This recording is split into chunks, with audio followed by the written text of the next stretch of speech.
Hello, everybody, and welcome to the May session of the World I/O Forum. We've been doing this for about half a year now, and I am very excited for today's session. We are focused on I/O and AI.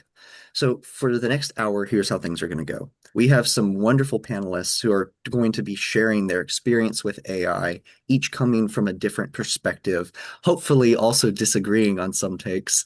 And we have some questions prepared for them. We'll introduce each of our panelists, and then we're going to have about 25, 30 minutes of structured questions to hear our panelists speak and interact with each other. Following that, we'll have about 20 minutes of audience questions and back and forth. And we always try to wrap up the last 10 minutes of the hour, just sharing additional opportunities that are going on within the field right now to make sure that everyone has the resources that they need in order to succeed. I will also go ahead and plug our next session. June, which is next month, will be focused specifically on early career internships. So for this one, we typically focus on an industry at a time at all levels.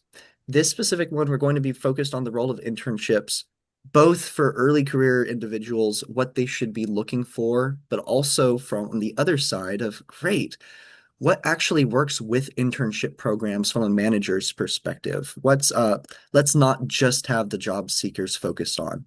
So that'll be next month, and Rigo will be playing frontman for that session as well. I'm very excited to be switching roles with him, where I'll be on tech instead. And in just a moment, we'll go ahead and include that link in the chat so that people can go ahead and sign up for the session.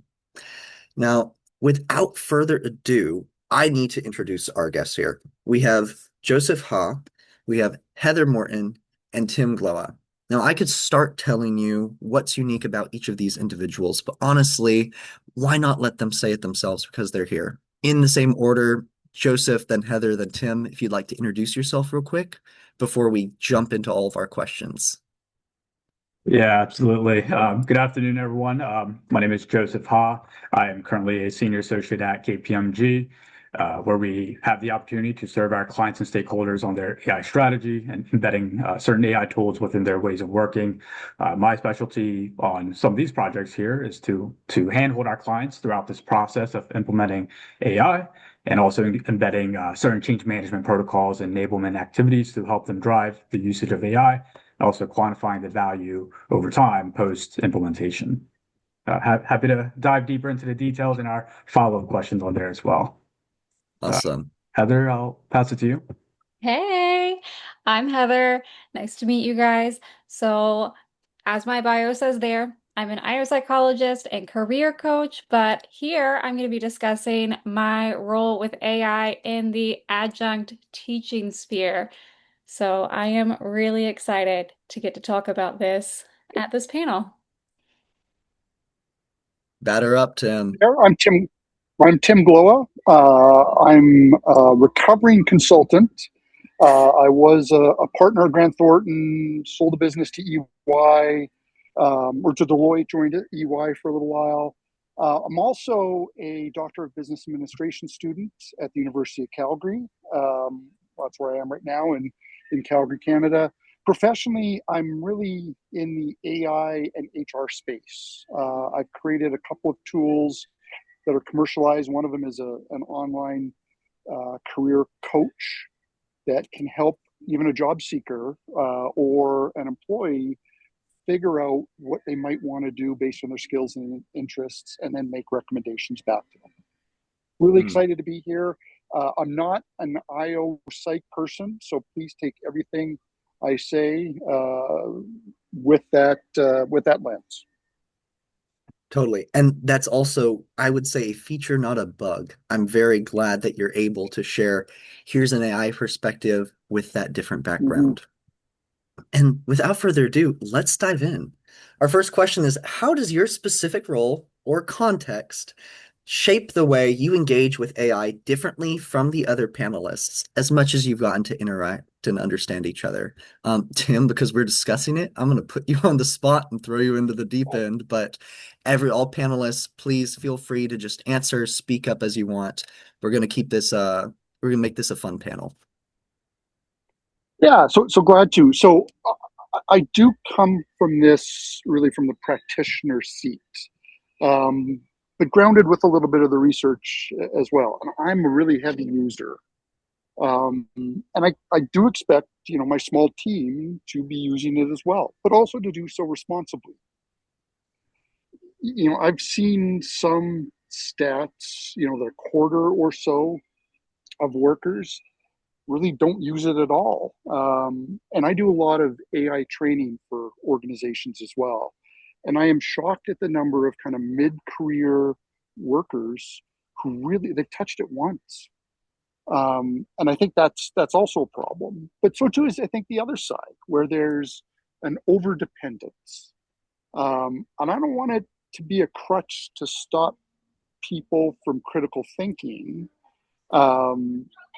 I want it to be a tool, just like we're using PowerPoint, just like we're using Excel.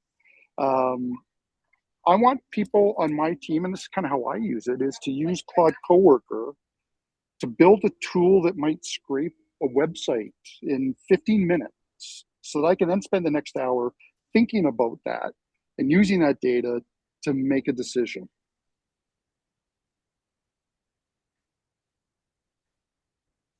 Hey, and now I'm curious, how might when you hear that, specifically Heather, Joe, when you hear that and you're like, that's the exact opposite. Actually, I think people should be super dependent on AI or any other hot take you have. No, I don't want to be super dependent on AI. No, I liked what Tim, I liked that you said like the scraping aspect and then using it to think about. I use the scraping aspect in my own personal life. But as an instructor, I work at two different institutions. So one is a community college that is the furthest from using AI. I mean, they are the most anti-AI university ever. I mean, they're a community college, but they are so anti-AI and but they don't actually talk about it either. It's just put it in your syllabus. We don't use AI. We're not going to tell any of the instructors or faculty about AI either, so we're not going to help you in And this. what's every student going to do? Right? Oh, they They're going use to have it. AI on their phone, right? Yes. Right. And So so there's then no when they're policy. so then when they're caught with it, it's just like give them a zero. And I'm like, oh, okay, cool. I love this, sarcasm included. And and then the other place that I teach at is AI friendly, and I'm like, okay, this is great because we're at least given training and support and if a student is caught using AI, we can use it as a teachable moment. And then we can talk about, okay, hey, look, we don't we don't want to be dependent on AI. Yes, you can use this as a tool, but hey, we got to still use our brains. You don't want to lose this. It's you have to keep this healthy. And we don't want to use it, Tim, like you said, as a crutch because again, just like you would use like do you remember when the calculator came out? I mean, I was born well after the calculator came out, but when the calculator came out, people were up in arms and they were like, "Oh, it's going to dumb down our citizens and they're going to be so dependent on this." But then in reality, we still learn math. But yeah, we have this. And then other things came out later on, and it's kind of going to be like that with AI. It's here to stay. It's not going away. Hmm. So I'm probably certainly the only panelist um, who remembers calculators when they came out, right? And I remember having one on my watch. It had buttons. It was the first digital. It had buttons that you could push with a pen, right? There weren't even actual real buttons. So you had to push it Yeah. down with a pen to do quick calculations. And that was heavy duty technology back. Love it.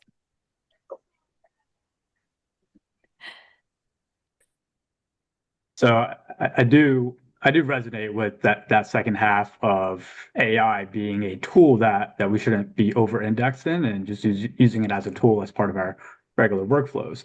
But I do have a follow-up to your first point, Tim, in terms of that adoption stat. You mentioned that adoption it may not be up there in terms of how much we're hyping it up to be. Um, from our firm's perspective, we've seen tremendous increases in AI adoption across the board from across all layers of titles. And my job is to evaluate that signal to noise ratio. And I don't know what it's looking like out there in the industry, but I've seen that across our firm, we've seen huge value extraction from the use of these tools. And I mentioned previously, as part of my role, my job is to really implement these AI tools and just kind of handhold our clients and stakeholders throughout this process, making sure that they're evaluating the use of AI and making sure that it's embedded successfully within their workflows. From my own anecdotal evidence here, I've noticed that after a certain pilot program that we've rolled out for different AI agents, speaking from the lens of finance professionals, at the end of a 6-month pilot program, we've noticed a decrease in times or increase in time savings from 4 hours down to 15 minutes among 85% of professionals that we surveyed. But that was within the segment of finance activity specifically. So I don't know if that does replicate across other different functions or different workflows, but it seems like the replication of value is starting to kind of cascade across different areas of work. I'm curious to kind of hear your thoughts on that, Tim. So, and I'd love to ask you a question too, Joseph, if that's okay. If that's okay. Sure. So I saw a stat from MIT earlier in the year or the end of last year. And so don't quote me on this. It was a large number. It was 80, it was 90%, 95% of companies are seeing no measurable ROI from their investments in AI, right? And that's problematic because I don't think it's being used correctly. I think you certainly need the training, and you need those pre and post evaluations to understand you're saving 4 hours down to 15 minutes worth of time. I think that's incredible. What I'm still wondering about is the comfort level of AI just in the workforce. For people who would be in front of a computer, let's say. I mean, it's different if you're customer facing in retail. You may be given a tool and told to use it, but I'm talking about people who can work in front of a computer. What are you seeing, Joseph, in what is the usage? Is it a quarter? I mean, that's kind of what I'm seeing when I do training. Is there's a group of people who are really heavy users. There's a group who occasionally use it, but there's a group who almost don't use it at all. And those are the folks I worry about, right? Because those are the ones who will be replaced by a tool or somebody using AI. Yeah, my first inkling is that maybe the high active usage users, let's call them that, maybe skewing the overall averages to show, the general population of knowledge workers, maybe that performance metric isn't up there quite just yet. But at the same time, I stumbled across a research study by the National Bureau of Economic Research that showed that among low skilled users, they've seen greater performance improvements compared to highly skilled workers. I think it was around 34% for low skilled workers and 15% for the average. And from that finding alone, I thought, okay, maybe this is a performance equalizer. If you give this tool into the hands of, let's say, low skilled or low usage users, maybe that could help kind of facilitate the averages a little bit. But then the question becomes, okay, how do we drive the involvement, the engagement, the embedding of these AI tools specifically that is catered to their roles? Yep. So, but yeah, I'm sure we could go down a rabbit hole on this, but yeah. Well, that's an I'm initial kind of wondering thinking. right now, as we're talking about especially the different uses of AI, it kind of leads to the next question of like, I don't know, some people think of AI and they think of robots in the workplace stealing your job. And other people think of ChatGPT being used to write a quick essay. Like we keep using the word AI. For as much as we're doing that, I would love to hear a little bit more like a bit of a reframe just to make sure that when each of us keeps saying that, what are we referring to rather than just that cultural zeitgeist image being what pops in some people's minds?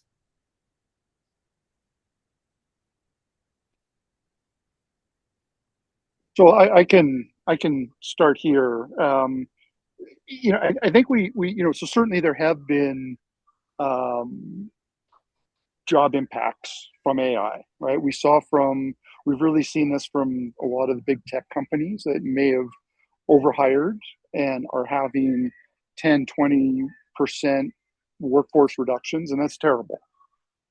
Um, we're also starting to see some signals that those companies that are relying too much, that went too far on AI, are now starting to rehire a bunch of those people, realize that they may have been too aggressive. Um, so we're really thinking here of whether it's fully autonomous or whether it's human guided. And I think a lot of this needs to come down to a decision that we all can kind of make. If we think of AI across, we're consultants, so we can talk in two by two matrices. But in a two box matrix between low impact AI and high impact AI, and then low risk and high risk on the other boxes, right? We can really think about this in a kind of clever way. The low risk, low impact is using your chats and fixing an essay or finding out a better way to say something, right? But that's really just making the horse go a little bit faster, right? Whereas if you do leverage more of it and you start to integrate some agents, managing the risk in a way that you're comfortable with, you can start to have multi-agent things really, really easily starting to work together, um, to deliver something for you to make a decision on. And that's the critical aspect: is we're not letting the AI make the decision. Right? I'm not suggesting that. I'm not creating something where AI engages and submits the trade, right? AI would give me information, and then I use my judgment to make the decision. Yeah, I'm going to add on to Tim's point there. At our firm, we heavily emphasize human in the loop review, and there's legal implications, based on what we provide for our clients as well. And so that human in the loop review is extremely important and crucial for us to factor that in when utilizing AI as part of our workflows here. But to answer this kind of overall question, I see this as more empowering. Especially for our IO psychologists and general knowledge workers. And I mentioned that one stat before where low skilled users or low skilled workers are seeing greater performance increases compared to other users when using AI.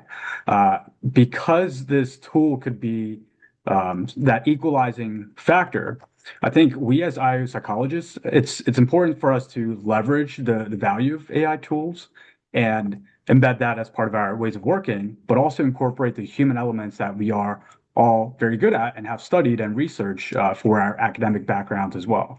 And so that human element, I think, is becoming even more increasingly important as we continue to move towards a more technologically advanced society. And having both sides of the equation would help us, stand out among other people who may be more tech oriented or tech focused. And just to kind of add to that point, in my line of work, change management, digital enablement, our success is defined by the successful adoption and behavioral change of the technology component of the tech implementation. And and by solely relying on technology, whether in this case AI or the deployment of a new solution, all of that doesn't really matter if the users are not able to interface with it effectively as part of their work. I'll chime in. So, to answer this question, and I know I already know what question three is going to be. So I know we've kind of already started touching on the human in the loop, which is what I was going to touch on as well, and that human element. But to answer this part of when people think of AI in the workplace and they're thinking of robots replacing jobs, I think of when we go to the workplace and we're afraid of how AI is going to take over. I'm thinking of in my current role, and I'm seeing what my students are submitting with AI work. It's awful. AI is not. up to speed right now on being super reliable and just factual. So to ask it to submit something that is like a perfect essay, absolutely not. That is not it. It's not super factual on that area, no. But also in that same space, um, in some other areas, yes, if we're thinking of like robots and other things, think about like, okay, in other parts of history, we have had jobs that have been phased out. That's just natural. And other jobs have emerged from it too. So I'm trying to think of one off the top of my head. Um, so like the printing press was replaced. And then from there we had new jobs that came from it. And now we have printers. And now we have go to example, elevator operators. Yes. And so we've had more jobs pop up from time to time. So unfortunately, whether you love or hate AI, it's here to stay. And so we will continue to have new jobs come. We should not minimize that laying off thousands of people is a catastrophe. That is horrible. However, more jobs will pop up. I am not minimizing the laying off of thousands of people. However, more jobs will pop up. Don't hear what I'm not saying of laying off thousands of people. I am saying in the context of this question of like robots replacing jobs, I don't think that robots will entirely replace jobs forever. I think more jobs will eventually come out of it. I'd love to go I ahead think and, the oh, Tim, go ahead, please. Yeah, if I could just ask, have a follow up there too, Heather. So I Yeah, agree. I mean, there was a great article in the '60s um, by a guy in Harvard Business Review, Theodore yeah, Levitt, called "Marketing Myopia," and it was kind of the first article that opened the field of marketing, yeah, up, and it broadly argued. So it's in HBR if anyone wants to go and find it. It's a great read. And he said that the problem with marketing is not under is you're not understanding the needs of your audience, right? And if people asked, if Henry Ford asked people what they wanted, they mm-hmm, would have said a faster horse, right? So yeah, he invented the car, right? And that displaced people, right, who were in the yeah, saddle making business and um, the bunny whip business and all those all those sorts of things. But if you can understand the needs of an audience, right, mm-hmm, the unmet needs of an audience, I think that's really how you as an individual can best position your skills, your contributions, and almost make yourself recession proof. Now, I right. do think a big part of that is using AI, and where I disagree a little bit with you um, is that there is. I agree and I disagree. There's a lot of AI Yeah. slop, right? A hundred An percent. awful lot, right? An awful lot, and we know that AI makes mistakes, right? Yeah. It's kind of 1 in 10 on math, and you can test this yourself. Take any Word document that you have, paste it into your favorite ChatGPT or Claude or whatever, ask it to count the number of words. Oh, Okay. yeah. Take the same document, open it in Word, and you look at the word, and it's in the bottom left is 876 words. AI, about half the time, will give you the wrong count Oh, on something as simple as counting word the count, words. right? So you can try this. Everybody can try this. It's So like we the know anytime. strawberry example of like how Yeah, many R's are in strawberry. exactly, right. It makes mistakes, but if you use it correctly, it can be a very powerful tool. Right. And I think so I'm using it often. I haven't programmed any sort of computer since 1995 when I was an undergraduate student, right? I'm using it to create code Okay. that will, in Python, that will generate the output that I want, that I can verify against another piece of AI. So you can use it correctly. You can really Mhm. easily use it correctly. Now, I'm not saying you should use it to publish an entire article in one go, right? But it can help you think about the things that you're missing, right? And Yeah. that still has to have that human in the loop. And it's a Yes. tool, it's not a crutch. It's like using a calculator or PowerPoint or, Word, Microsoft Word. We're not using typewriters anymore for a reason. So I want to focus on that human in the loop part real quick. I'm going to skip through a few slides to do an Yeah. announcement. I'll share some information with the whole audience, and then we'll continue with our conversation. Specifically, one of the last things we typically do is at the end of every hour. Now, I'm just going to mention it now so that we're able to get back into our fun conversation rather than trying to cut off at a certain time. We always have different upcoming events, often PSYOP or other things related. One of the first ones I'll share is every one of these sessions that we've done gets recorded and gets added to the larger videos of Psychology at Work on YouTube, which for years has had similar type initiatives, especially when it comes to supporting early careers. So in about a week or two, this recording will go on there and will be shared. But also, every other one is there and use 24-hour access. So if you're ever interested in IO and consulting or IO and organizational culture or any of the other topics that we've done, cool, it's there. Send it to students, send it to people who run different programs. Like it's a resource that is freely available. Also, we've already talked about how, oops, at 11 EST, not 12, like it says on the slide, the next month we're doing another forum still. We're going into the summer. Every Thursday night is the IO Psychology pop-up group. It is informal. It is not recorded. It's just a number of people from our profession, literally from around the world, all hopping on a call and just talking about what's going on. Every different week, it can be a completely different vibe depending on who shows up and who feels like talking. So always encourage you to just go meet a few more people. And GWOP, the annual GWOP conference is happening. That is the Global Work and Organizational Psychology Conference. If you are a PSYOP member or a EWOP member, or basically belong to any professional society that has anything to do with organizational psychology around the world, you automatically have free membership to this. It lasts for 24 hours. It's a fully online conference.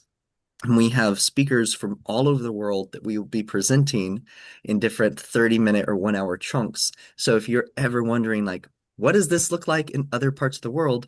Great. You will get to meet literally thousands of people in the same field doing similar things and getting to see, okay, what's the conversation like over here in the States? AI is the big thing, and we have our conversations. Well, guess what? They're talking about it differently in Denmark or Australia or South Africa or India or cool. Go hear what some of those people have to say, either about a topic that you don't know about and would like to, or on a topic that, well, you know how we talk about it here, but they've got some other focus there. That'll be in September, and attached to it the week before, September 10th, will be a career fair hosted online as well. So again, these are just some of the resources that you're able to share with more people of upcoming opportunities. Now, back to our regularly scheduled programming. I have another question specifically about the people part of AI, because we keep talking about how important that is.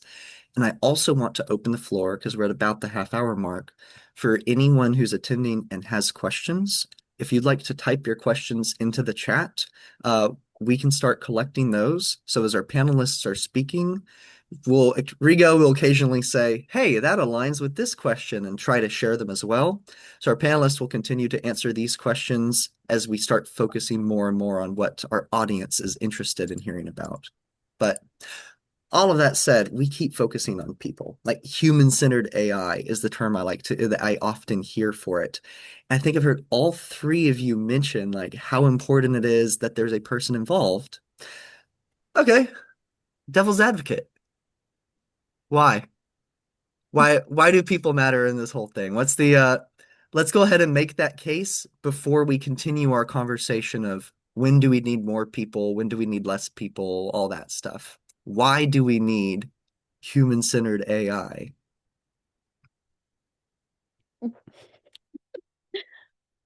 Well, let me ask you, why would you not want people involved in AI? Do you not want ethics and guidelines and policies to stay in place as you're using it, especially in business and when you are starting out, especially with all of like, I don't know, when I was finishing up my master's and especially PhD, I did not have access to like the generative part of AI. So I was brand new to all of this. And so then I started adjunct teaching, and then I started seeing all these weird essays and discussion boards coming in, and I'm like, what is this? This is odd. And then it dawned on me as we're like taking like we're doing training, and that's like, oh no, these are generative AI responses. I'm like, oh, cool. And I did my postdoc fellowship at or traineeship at a consulting firm, and we had a ton. We had this really awesome external consultant. Oh, she was a human-centered AI consultant. And that was the first I had ever even heard of human-centered AI, was because that's who she was, a human-centered AI consultant. And her whole role was to come into organizations and help them create human-centered AI policies and procedures and focus on the ethics around creating all of your stuff so that if you are using AI, whether it's ChatGPT, which I'm not a huge fan of ChatGPT, but um, like if you're using that or Claude or Perplexity or Copilot or whatever you're using, if you're using client data or even your own organization's data, you're protecting it. You're not just throwing everything in there to be used as training data for those large language models. Because if you do, it can then get spit out to other people. And I mean, if you want that, super cool, but you probably don't want that. Maybe don't do that. So, keeping some sort of human-centered AI in there will help you to maintain the ethics and also the integrity. So if you have everyone trained, they know what to do, even if you're not hovering. Well, don't hover over them. We're IO psychologists. Well, maybe not you, Tim, but as IO psychologists, we don't like to micromanage people. So we train people up. We know this is what we're doing. Even if we're not over you, here's how we do it, why we do it. That way, this is how everything stays protected. We like that. And we don't go haywire.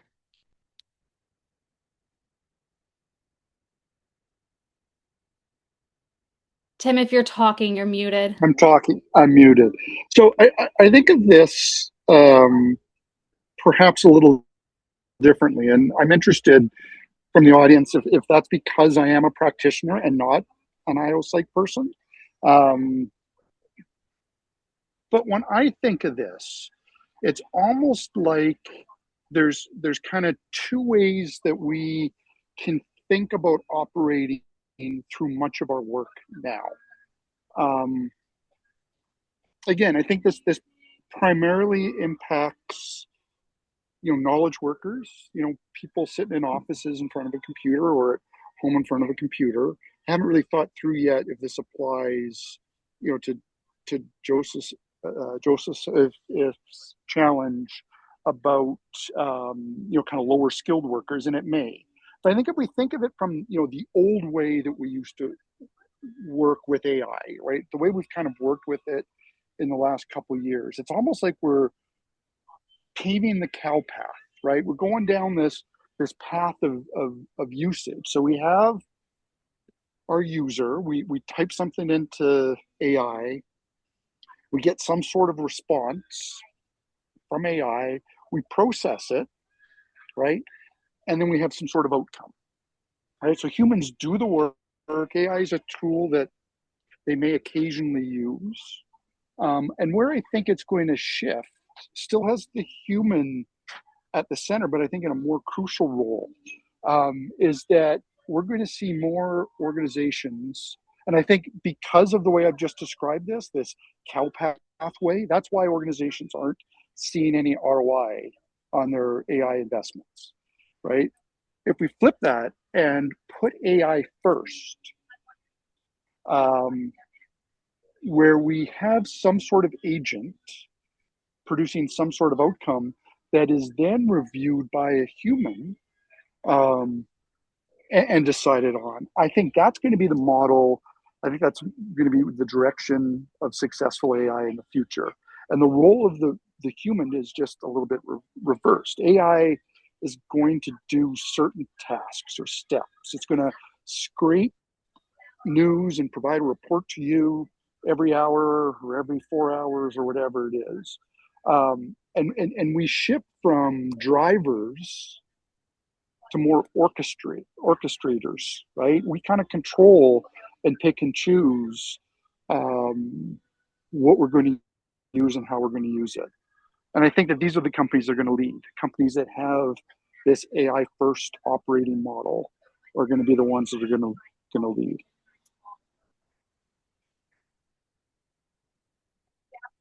Yeah, I think to that point, I think that this why question really boils down to what is the entity motivated by?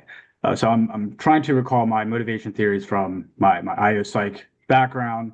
And so if you're thinking about it from the practitioner's perspective, if organizations are trying to um, alleviate any sort of concerns about AI related outputs, ultimately you see consulting firms being fined for some of the outputs that they've provided for governments globally, being fined 400K, 500K across the board. There is that primary motive for organizations to alleviate that concern and making sure that human in the loop review is factored in to alleviate some of those concerns. But on the flip side, we as IO psychologists, we're also concerned about the individual motives that people may show up with in the workplace. So I'm thinking about Herzberg's two-factor theory. Some of you in some of the master's courses may have heard about this theory. I believe it's centered around the hygiene factors and motivating factors. So essentially, when an individual is motivated by, let's say, external factors or internal intrinsic factors, excuse me, or versus extrinsic factors, I think that kind of boils down to how are they utilizing this AI tool as part of their decision making, and why are they motivated to use this tool? Now, is it because they want to really utilize this tool to increase their own upskilling and knowledge development? Or is it more so they're trying to use this tool to get ahead, in comparison to their peers, or try to accomplish a task that they've been assigned to, and for the task only? I think that why question could be boiled down to some of those decision-making factors from both that organizational and individual perspective. But me personally, I think the more technologically distant that we become as an individual or as an organization, I think the greater that ratio should be for embedding that human in the loop review, that human-centered approach, to alleviate some of those external implications, like getting fined or having a bad report on your delivery, versus the negative outcomes, the detriments that may impact your overall development, especially for children.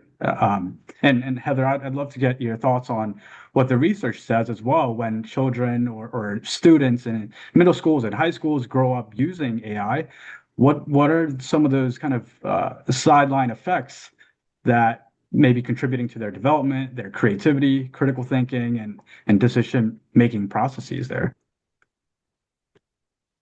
So I haven't looked into the research on middle school and high school of children using AI. I have children, I have a high schooler, and I know that they use AI in school. I can tell you it is not my favorite.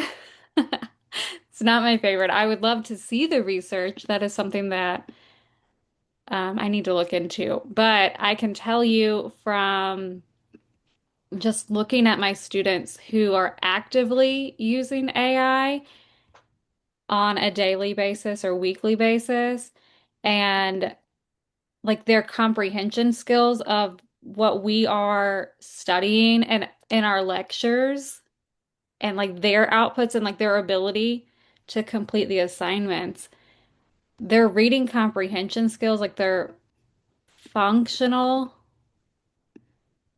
literacy skills do not seem to be at their own age level, which is very sad. And I actually did for my doctoral research, read studies on that, not in terms of AI, but just in general. And I mean, just in America in general, our before AI, as a society, our literacy skills were already really below age level.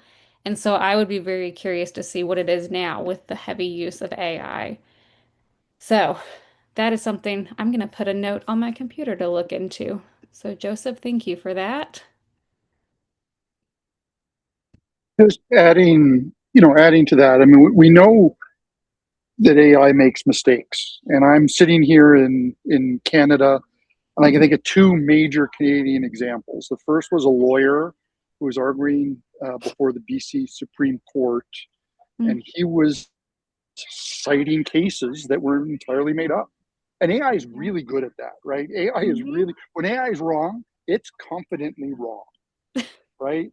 Like it Yeah. really makes it sound like it knows what it's talking about. And he included fictional cases that didn't exist. And he was arguing this before the BC Supreme Court. And he didn't know that AI can make mistakes, right? Air Canada had a chat, their chat bot had a chat or an exchange with a passenger who was flying across the country for a bereavement fare. And the AI mistakenly said that because it's a bereavement fare, all you need to get is proof that it's a bereavement fare, but we will offer you, you buy the full price ticket, we'll give you a refund down to the lowest price ticket because it's a bereavement fare. So the passengers did, and then they went for the refund, and Air Canada says, no, that's not our policy. And so the passengers took them to court, and court determined that yes, Air Canada, you are responsible, right or wrong, for your agent's mistakes. It's no different than if a person said it, right? So we know AI makes mistakes. We have to, Mm, and we know it's going to be wrong, right? And we have to weigh that in that risk versus benefit trade off that I was talking about before. We have to evaluate that as people, right? It's different if it's a low risk, if my spelling is wrong, or it translates something from French into English into French, or vice versa. It's a little bit wrong, low risk, low opportunity, right?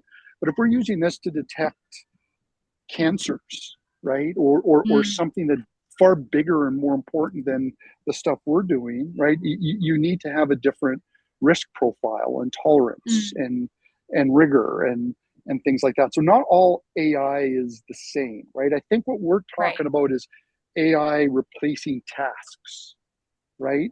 Yeah. Um, the thing is, if I just watch Mad Men again, and the things that their assistants used to do for them, the typing and the sending of this and the scraping of this data, right? I think that's where we can really leverage it a lot. And I know there's, just reading some of the questions here, there's a lot of concern naturally about jobs and there was a Corn Ferry study, and um, can AI replace you if you're out of office and things like that. And those are really real concerns, right? But I'd encourage folks to make yourself um, AI proof.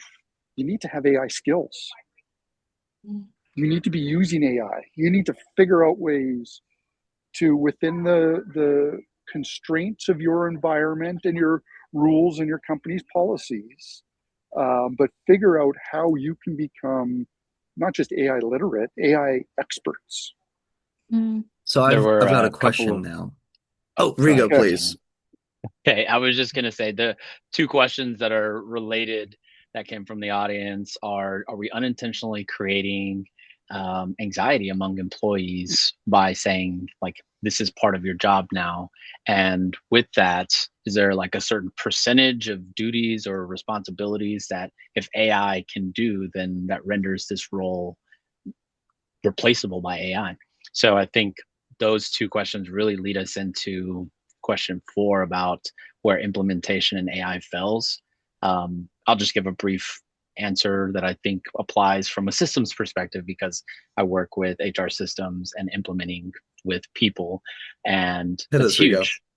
Yeah, no, those are huge. But I would love to hear the conversations that you guys have around implementing and any sort of failures that happen because of that anxiety and change and how work is done. Yeah, And I'll think skip to from that question. I think from I guess from a knowledge worker standpoint, KPMG did a study recently for the past quarter between January to March, and I can share that as well, where we surveyed over 2,000 leaders, global organizational leaders, and we asked them, what are some of the challenges, some of the barriers that you are experiencing when implementing AI, and where is it failing? And the two most commonly cited attributes that they provided were around scaling. So let's assume post pilot, post implementation, how do we scale this upward so that it's not so generalist, but also applicable for different nuances of everyone's roles. 65% of the leaders cited scaling. The pilots were great, but they have difficulty scaling. So that speaks to the operational element that Rigo just pointed out there. But on the flip side, the second commonly cited attribute was around skills gaps, which speaks to that human element that we just touched on. Combining both sides of the coin, you got the operational efficiencies of how to scale, but also at the same time, how do we develop our employees to be competent and confident in embedding this tool within their ways of working? And so I think that addresses the human side for why we really need to consider upskilling our employees and making sure that they feel equipped to be able to utilize AI and not just have it placed on their lap and telling them have fun, go do your job with AI, but also whether you're from a practitioner standpoint or someone who's a leader helping your employees utilize this tool effectively. I think that upskilling component is much needed here. Yeah. And I also think burying your head in the sand and like hoping it goes away isn't going to help. But like the reskilling or the upskilling or embracing it in some way, taking those small steps will help. Because yes, in some ways it will make your job easier. Sometimes it will not. But um, I mean, AI is just, it's everywhere. I'm looking at my phone. I just upgraded my phone. It's in my phone. It's in my Chrome browser. I mean, it's pretty Mhm. much everywhere. So, in ways that you can use it on the job, fantastic. But in that same vein, workplaces who are expecting you to use it should provide that training if they are expecting you to use it. And I'm going to go ahead and ask Jagadesh to go ahead and ask his question real quick. And then I have a final question for the three of you before we wrap up today. Yeah, sure. I'll try to make it quick. So this is not going to be a simple question, but this is just a perspective. See, what A had made is that A had reduced the importance of experience, I would say. For example, if I am a designer, I'm with my 10 years of experience, I'm coming up with a design. But now, parallelly, a fresher with zero experience, with the support of AI, he's able to do this, like to come closer to my design. So that makes me feel a bit of insecure. Okay, so when we inculcate AI in practice, how do we navigate the insecurities which employees are facing? And of course, from an employee lens, it was not a requirement to upskill him based on his experience. He have gained something. So how do we make him realize that okay, yes, whatever we have done, like until now, is super good. Whereas there is something new which we need to adapt, which we need to learn. And like any change comes with a resistance. So what are we making to guard down that resistance? That is the question which I want to put it forth to the panel. Yeah. So Thank I you for can that. answer. I can answer or try to answer that really from my perspective, at least, really quickly. Because it's sort of, and I've just been reading some of the comments as well, and it sort of seems to be a theme there. Um, the first is let's acknowledge that there are really good companies out there and bad ones. I would argue that Facebook and Tesla and Meta and all those companies that have laid off 40% of their workforce have a really, really crappy corporate culture, right? And that wouldn't be a place. Now, it's great to have it on your resume and things like that, but I don't know how comfortable in any environment I would feel working there with any sort of sense of job security and uncertainty, right? Whether it was AI or not, right? But then there's going to be other companies that are embracing learning, that are providing the training that Heather mentioned, right? That are engaging with employees, that are valuing insights and creativity and things where you can use AI as a tool in a safe environment and deliver value for your stakeholders, whether that's customers or employees or whatever it is. And those are the environments that you need to seek out. If you're kind of in a crappy culture right now where AI is being shoved down your throat and you think you're going to be replaced, then take steps. That's a signal. Take steps to protect yourself. Learn about AI and use AI to scrape Glassdoor reviews. Get 10 Yeah, screens of Glassdoor reviews, right? On Glassdoor on any company, and go find a job at a company. Ask AI to analyze it for 10 companies and figure out which one might be the most engaging and welcoming to you. sure. Thank Hope you. that helps. I was just like, yeah, that really helped. And again, this question, I was not dropping it from an employee perspective. I was more looking from the organization perspective, what they will be able to do. How can they handle it a bit more effectively? Of course, as you stated, there are very genuine organizations which makes solid efforts and ensure this is happening, and others they simply lay off. So when they lay off, the problem is that even the existing employees, they get a sense of insecurity that say, what if a next update of AI comes in? What if they lay me off as well?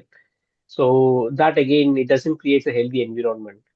So an organization with that sounds maybe temporarily good to function and go ahead, but in long run, that's where the human element comes in. That makes a difference. Yeah, thank you. And Dione or Dion? How do I pronounce it? My Say once more. muffled. Is it really loud? Sorry. I'll just type. Would you like to be our last question of the day? So we'll read your question out loud then. Before we wrap up, Tim, Heather, and Joseph, thank you again for being here and just being willing to talk about AI. For as much as all of us are having conversations about AI in the first place, it's lovely to get to hear from people that know more than us and are able to share a variety of experiences so that we just get to know a little bit more about what's actually happening and how on earth do we, I don't know, take actions to take care of our own futures. This is a thing that's happening, so it's best to get ahead of the curve or at least understand which way the water's flowing right now. And oh, it's really loud in here. So your question was, we've talked a lot about individual skills, but what about the organizational side? Are companies actually capturing and learning from their AI implementation, or is the knowledge just getting lost? Any comments before we wrap up? I can chime in here. So, the university that I work at, we have teaching circles and we do regular get-togethers and meetings on a very consistent basis to discuss how AI is being used and in all forms. So not just like ChatGPT and Gemini and Copilot and all those kind of things, but like all forms of artificial intelligence And there are research studies being conducted at the university using AI and how students are using it, how faculty is using it, how it can be incorporated within the learning assignments and within curricula development, all that kind of stuff. And so we have focus groups. We have what are called the teaching circles that I mentioned, which are where instructors get together and do month-long discussions. And then we do artifacts, which is where we can provide learning experiences that we provide to the leader of the teaching circle of what we've learned throughout the process. And so we at the university all get together to show how, Dion, I hope this is answering your question, how the AI is being utilized within the university, not just at the faculty and the staff level, but at the student level and the organizational level.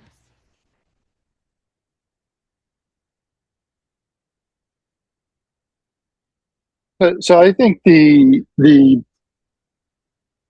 best way is to maybe flip that a bit and say, what can I do to learn and embrace this?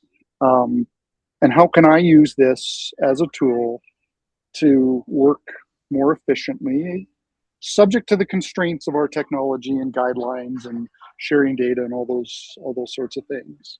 Um, Really to drive my own engagement. You own your careers. Nobody else is going to care as much about your careers as you do. And you need to own that. And if this fits with your career aspirations, I think it will. Embrace it and learn about it.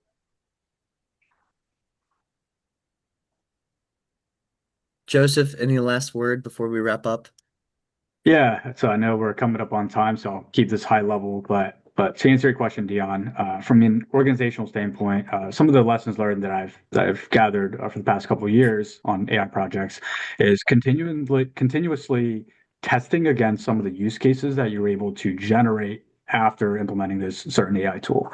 And use cases may change over time as roles evolve over time, and continuing to test against them, and also and cross-validating them periodically.